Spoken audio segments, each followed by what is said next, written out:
ചില രാമായണവും മഹാഭാരതവും ഒക്കെ ഇപ്പം അറബി ഭാഷയിലും കൂടെ ട്രാൻസ്ലേറ്റ് ചെയ്യപ്പെട്ടിട്ടുണ്ട്.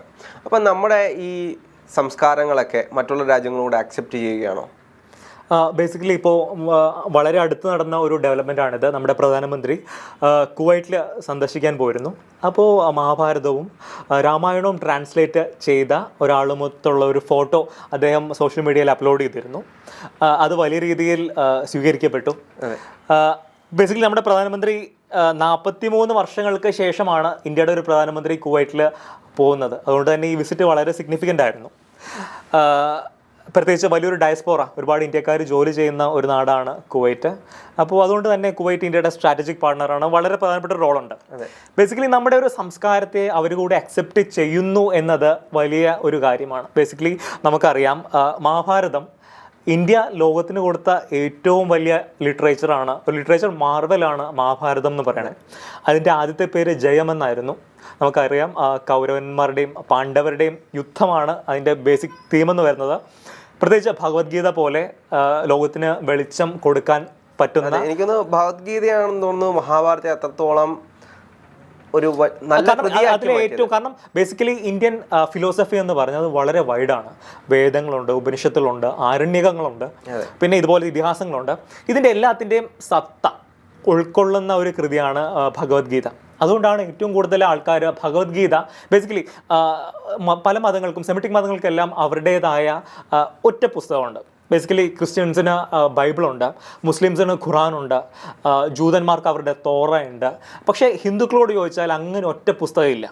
കാരണം വളരെ ഡൈവേഴ്സ് ആണ് ഈ ഒരു കൾച്ചർ. പിന്നെയും പറയുന്നത് വേദങ്ങളാണ്. അതെ, പക്ഷേ വേദങ്ങൾ വളരെ കുറച്ച് ആൾക്കാർക്ക് അത് ഗ്രാഹ്യമായിട്ടുള്ളൂ, മനസ്സിലാവണമല്ലോ. അതെ, എല്ലാ സത്തുകളും ഉൾക്കൊള്ളുന്ന ഒന്നാണ് ഭഗവത്ഗീത.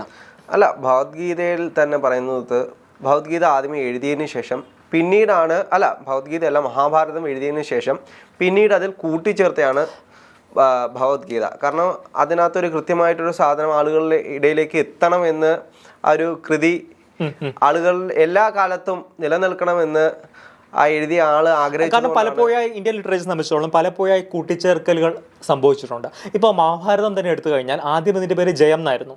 അപ്പോൾ ആദ്യത്തെ ഇതിന് 25,000 ശ്ലോകങ്ങളാണ് ഉണ്ടായിരുന്നത്. ഇപ്പോൾ 100,000-ൽ പരം ശ്ലോകങ്ങളുണ്ട്. കാരണം കാലാകാലങ്ങളായി പലപ്പോഴായി അഡീഷൻസ് വരുത്തും. നമ്മൾ മനസ്സിലാക്കേണ്ട ഒരു കാര്യം, ഇത് ആദ്യ കാലഘട്ടത്തിൽ എഴുതുന്ന പരിപാടിയില്ല, ഇത് പഠിപ്പിക്കുവാണ്, വാമൊഴിയായി പകർന്നു വന്നാണ്. ഇപ്പോൾ നമ്മുടെ ചാണക്യൻ്റെ അർത്ഥശാസ്ത്രം ഉൾപ്പെടെ ഇത് വളരെ പിന്നീടാണ് കൂട്ടി എഴുതിയത്. നാച്ചുറലി എഴുതി വയ്ക്കുമ്പോൾ കൂട്ടിച്ചേർക്കലുകൾ സംഭവിക്കും. അപ്പോൾ അതുകൊണ്ടാണ് ഇങ്ങനെ അഡീഷൻസ് വരുന്നത്. ആളുകൾക്ക് കൂടുതലും മനസ്സിലാകുന്ന രീതിയിലേക്ക് എഴുതി വരുമ്പോൾ വീണ്ടും വീണ്ടും നാച്ചുറലി അഡീഷൻസ് വരും അതിനകത്തേക്ക്. അങ്ങനെ ഒരു ടെക്സ്റ്റ് ബുക്സ് അങ്ങനെയാണല്ലോ, അത് എക്സ്പാൻഡ് ചെയ്തുകൊണ്ടിരിക്കും. അപ്പോൾ കൂടുതൽ ആശയങ്ങൾ അതിനകത്തേക്ക് വരും. അപ്പോൾ അതുകൊണ്ടാണ് ഒന്ന് നമ്മുടെ ഇപ്പോൾ അറബ് നാടുകൾ നമ്മളെ അക്സെപ്റ്റ് ചെയ്യുകയാണ്. നമ്മുടെ ഈ സംസ്കാരത്തെയും രാമായണത്തെയും മഹാഭാരതയും ഒക്കെ അക്സെപ്റ്റ് ചെയ്യുന്നുണ്ട്. അത് വളരെ പോസിറ്റീവായിട്ടുള്ളൊരു കാര്യമാണ്. പ്രത്യേകിച്ച് ഇന്നത്തെ കാലത്ത് നമുക്കെല്ലാവർക്കും വളരെ ഈസിലി ആക്സസിബിളാണ് മറ്റുള്ള കൾച്ചേഴ്സ്.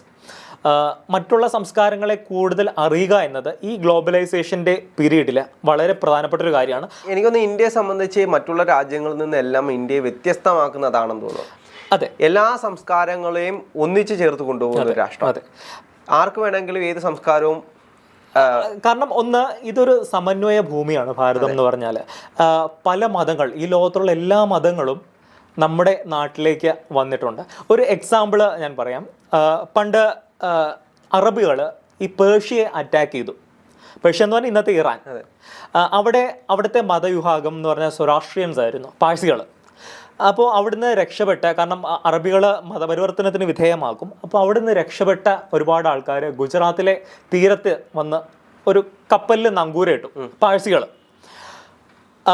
അപ്പോൾ അവിടെ ഒരു രാജാവാണ് ഭരിച്ചുകൊണ്ടിരുന്നത്, ഗുജറാത്ത് ഭരിച്ചുകൊണ്ടിരുന്ന ഒരു രാജാവാണ്. അപ്പോൾ ഓൺ ദി അതർ സൈഡ് നമ്മുടെ പാഴ്സികൾ ഒരു കപ്പലിൽ വന്ന് നങ്കൂരം ഇട്ടിരിക്കുകയാണ്.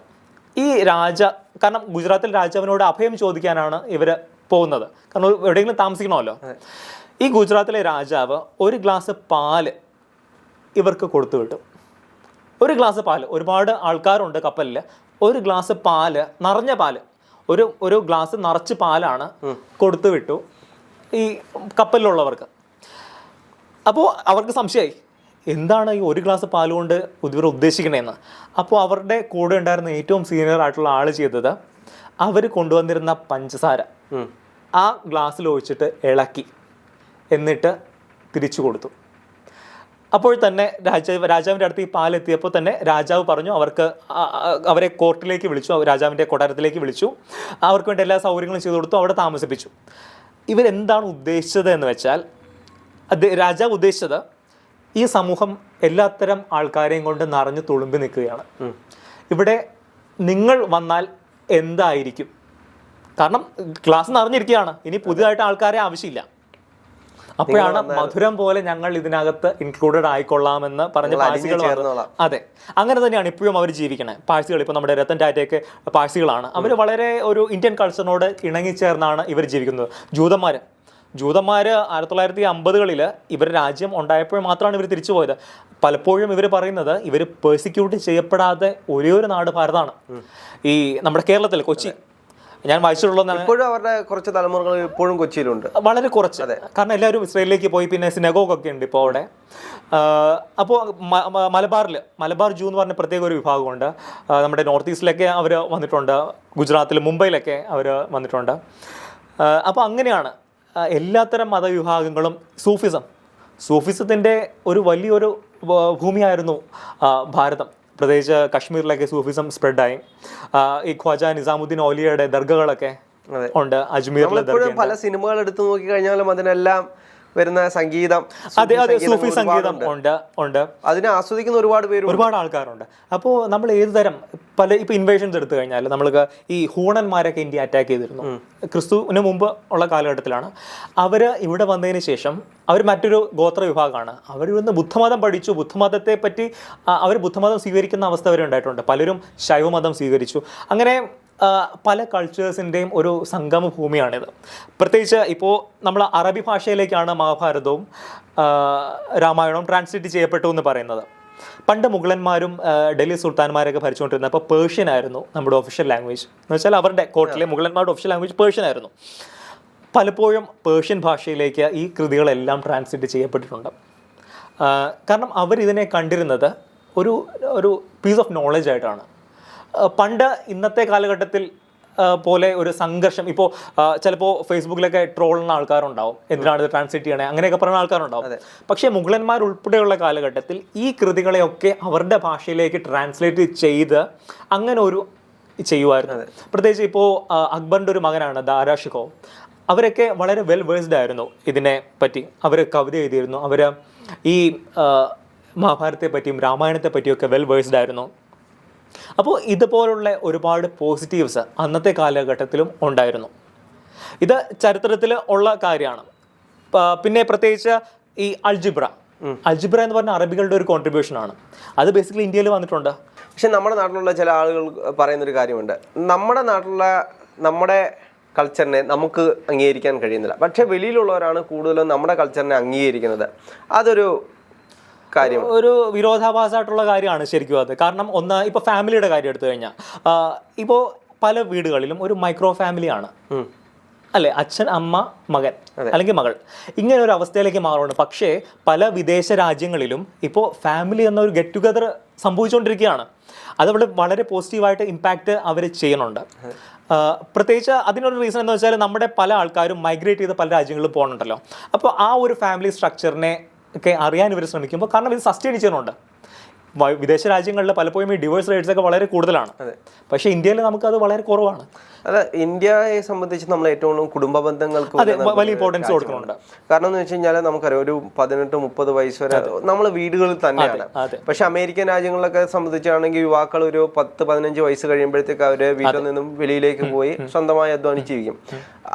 അപ്പൊ വീട്ടിലെ മകൻ എന്ന നിലയിൽ പലപ്പോഴും വന്നു പോകുന്ന ഒരു ഗസ്റ്റ് ആയിട്ടായിരിക്കും. പക്ഷെ നമ്മുടെ നാട്ടിലെല്ലാം നമ്മളെ എപ്പോഴും പ്രൊട്ടക്ട് ചെയ്യുന്ന രക്ഷകർത്താക്കളാണ് കൂടുതലുള്ളത്.